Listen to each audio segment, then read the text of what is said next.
بہت سارے لوگ ایسے ہیں جن کے کاموں میں رکاوٹ رہتی ہے.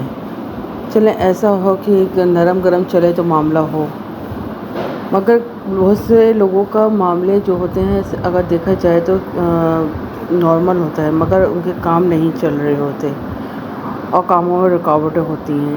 جو بھی کام کرتے ہیں اس میں کامیابی نہیں ہوتی.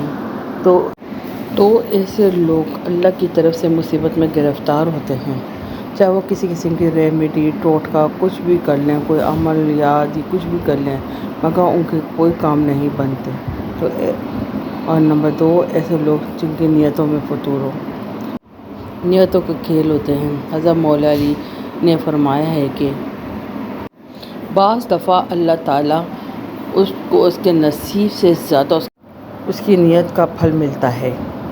تو نیت میں پرابلم ہوتا ہے تو چیزوں میں بھی مسئلے ہونے لگتے ہیں. یہ ایلیمنٹس دیکھے ہیں جو ایکسس کرتے ہیں. جنرل سی کہ ایک بندے نے لاکھ کوششیں کر لی، لاکھ تدبیریں کر لی، لاکھ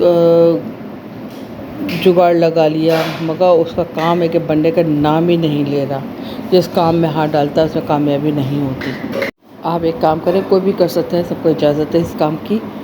7 قسم کے اناج لے لیں، گندم لے لیں، جو لے لیں، مختلف قسم کی دالیں لے لیں. 7 قسم کے اناج لے کے چاول لے لیجئے. 7 قسم کے اناج لینے کے بعد 60 گرام لے لیجئے.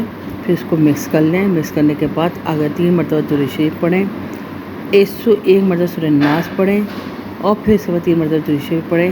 اور جو آپ نے جو اناج ہے مکس کیا ہو اس کے بعد دم کر لیں. دم کرنے کے بعد اس کو اچھے سے مکس کرنے کے بعد پھر اس کو 11 حصوں میں ڈیوائڈ کر دیں اور اس کی پڑیاں بنا لیں. روزانہ ایک پڑیا جو ہے اناج پرندوں کو ڈالیں یا چوٹیوں کو، یا جو بھی ہے کہیں بھی ایسی جگہ ڈالیں جہاں پر چوٹیاں موجود ہوں، پرندے موجود ہوں، تاکہ وہ اناج آپ کا جو ہے وہ کھائیں. تو انشاءاللہ تعالیٰ آپ یہ والا جو عمل کریں گے تو انشاءاللہ تعالیٰ آپ کو کامیابی ہوگی، اور آپ کے جو روزگار بندہ ہوا ہے، رکاوٹیں ہو رہی ہیں، اور جو بھی ایک اللہ کی طرف سے معاملات ہو رہے ہیں وہ سب اللہ تعالیٰ کی رحمت ہونے لگے گی اور کھلنے لگیں گے. اور استغفر اللہ پڑھتے رہا کریں. استغفر اللہ ربی من کل ذنب و اتوب الیہ. جتنا اس کا ورد کریں انشاءاللہ تعالیٰ آپ کے کام میں کامیابی ہوگی.